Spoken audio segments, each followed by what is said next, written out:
मित्रों नमस्कार। आप सभी जानते हैं कि कल लोकसभा की सीटों का 5वें चरण का मतदान होना है और इसमें उत्तर प्रदेश की 14 सीटें दांव पर लगी हैं, जिसमें राजनाथ सिंह और राहुल गांधी जैसे कदावर नेताओं का कैरियर भी दांव पर लगा है और साथ ही साथ हम सभी का भविष्य भी। जो भी सरकार आएगी आगामी 5 वर्षों तक या तो हमारे कल्याण के लिए कार्य करेगी या फिर हमारा शोषण करेगी। तो आपको एक सही प्रत्याशी का चुनाव करना है एक मतदाता के रूप में। आप मतदान करने जाते हैं, प्रायः हम यह कहते हैं कि हम राष्ट्रीय हित में मतदान करते हैं, किंतु क्या हमें और आपको पता है कि राष्ट्रीय हित के तत्व क्या क्या हैं? हम राष्ट्रीय हित की तो सोचते हैं, लेकिन उस हित में कौन कौन से हित समाहित हैं क्या किसी को पता है? मतदाता को शायद हम में से बहुत जानते हों किंतु बहुत ना जानते हों।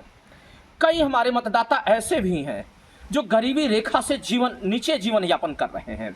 आप सभी जानते हैं कि 2023 में भूखमरी इंडेक्स में हम 111वें स्थान पर पहुंच चुके हैं, विश्व गुरु बनते बनते पिछले 10 सालों में।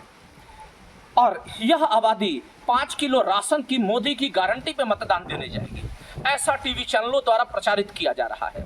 क्या आपको पता है कि जो गरीब जनता जो हमारी 5 किलो राशन पे मतदान करना चाहती है, क्या यह 5 किलो राशन की गारंटी मोदी ने दिया है? शायद नहीं।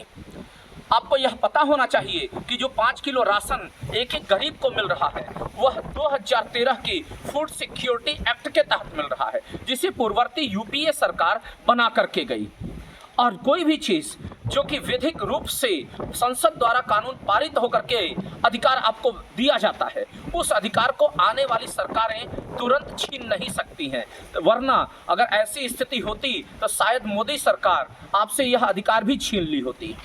मैं इनके विरोध में नहीं बोल रहा हूँ, किंतु इसलिए यहाँ पर विरोधाभास दिखाई दे रहा है मेरे शब्दों में, क्योंकि जो चीज़ फूड सिक्योरिटी एक्ट 2013 के तहत मिल रहा है अधिकार आपको 5 किलो राशन, वह मोदी के नाम पर मीडिया प्रसारित कर रही है। मोदी नहीं भी होंगे तो भी आप उस राशन के हकदार होंगे। जैसा कि अभी कांग्रेसी जो मैनिफेस्टो है इसमें दिखाया गया कि जैसे ही कांग्रेस की या इंडिया की सरकार आ रही है आपको 10 किलो राशन दिया जाएगा। तो ध्यान रखेंगे, केवल राशन के नाम पर भी अगर मतदान करते हैं तब भी इंडिया जो गठबंधन है वह आपको 10 किलो राशन देने का वादा कर रहा है। वह भी किसके जरिए? पूर्व की जो गठबंधन था यूपीए का कांग्रेस का, उसने यह अधिकार दिया था। फिलहाल एक चीज़ आप अवश्य ध्यान रखें कि जनहित के बाहर कोई भी राष्ट्रहित नहीं होता है। अगर कोई भी सरकार अगर जनहित नहीं कर पा रही है तो इसका अर्थ है कि राष्ट्रहित में केवल उस देश की जनता को भावनाओं में बहा करके उनका शोषण हो रहा है। क्या पाकिस्तान का मिटना राष्ट्रहित है? अगर पाकिस्तान का मिटना और कश्मीर की प्राप्ति ही राष्ट्रहित होती तो पिछले 10 सालों से यह सरकार बहुमत में रही, कश्मीर आपके अधीन होता। लेकिन इस 10 सालों में देश की कई संस्थाएं बिकी, उनका निजीकरण हुआ विनिवेशीकरण के नाम से, और हम और आप चुप बैठे रहे। कितने लोगों को, कितने युवाओं को सरकारी रोजगार प्राप्त हुआ? आप एक बार जरूर इसका अवलोकन करें। कितने परिवारों की रोजी रोटी बढ़ी, इसका आप जरूर अवलोकन करेंगे। बाकी इस सरकार ने क्या किया है यह मैंने ऊपर लिख दिया है, आप उसको देख सकते हैं। आप भूल सकते हैं, आपकी याददाश्त कमजोर हो सकती है, मगर एक जागरूक नागरिक के तौर पर और एक राजनीति विज्ञान के छात्र या अध्यापक के तौर पर मैं अपने विद्यार्थियों से यही निवेदन करूंगा कि आप एक सशक्त सरकार के अगर निर्माण चाहते हैं, यदि चाहते हैं कि आपको सरकारी नौकरी प्राप्त हो, यदि कोई बुजुर्ग मेरी बात सुन रहा है और आप चाहते हैं कि आपके बेटा को सरकारी नौकरी प्राप्त हो, आप एक सरकारी दामाद पाएँ या आपकी बिटिया किसी सरकारी नौकर से ब्याही जाए, तो ऐसी स्थिति में यदि आप चाहते हैं कि आपके बच्चों का भविष्य सुरक्षित हो, यदि आप चाहते हैं कि 7 घंटा 8 घंटा की नौकरी करने के बाद आपका बच्चा घर आकर के खुशहाली से आपकी सेवा करे, आपके बीच में हंसता खेलता हुआ जीवन यापन करे, तो एक बार आप सरकार किसकी बनानी है जरूर सुनिश्चित कर लें।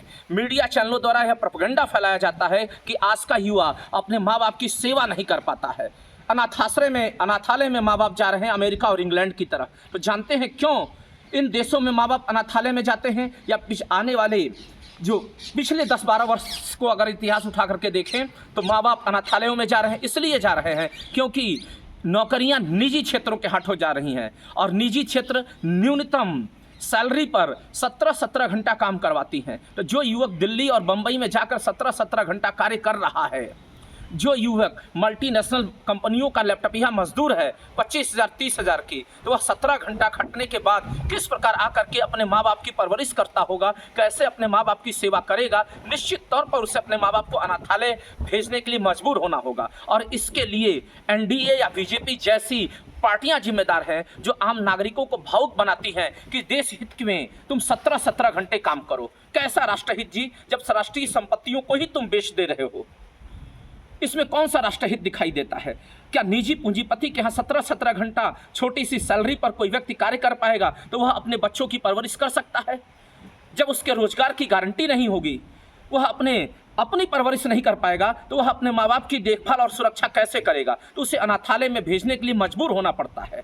तो इसके लिए ये बीजेपी जैसे पार्टियां जिम्मेदार हैं, जो राष्ट्रहित के नाम पर 17-17 घंटे कार्य करवाती हैं। तो ध्यान रखेंगे, जनहित से बाहर कोई राष्ट्रहित नहीं होता है। आपके माँ बाप और आपके परिवार से बाहर कोई राष्ट्रहित नहीं है। और इस बात को सोचते हुए आप कल मतदान करने जाएंगे, जो कि आपका संवैधानिक अधिकार है, और इन अधिकारों से कोई आपको वंचित नहीं कर सकता है। इसी में आपका हित है, आपके परिवार का हित है, और राष्ट्र का भी हित है। इसी के साथ मैं अपने शब्दों पर विराम लगाना चाहता हूं और अपने विद्यार्थियों से कहता हूं कि एक बार यदि आप अपना जो शैक्षणिक ऋण माफ़ करवाना चाहते हैं, यदि किसान अपना कर्ज माफ़ करवाना चाहते हैं, यदि किसान 10 किलो राशन लेना चाहते हैं, यदि आम नागरिक को मजबूत करना चाहते हैं, तो निश्चित ही कल आप एक अच्छे विकल्प पे अपना मतदान करेंगे।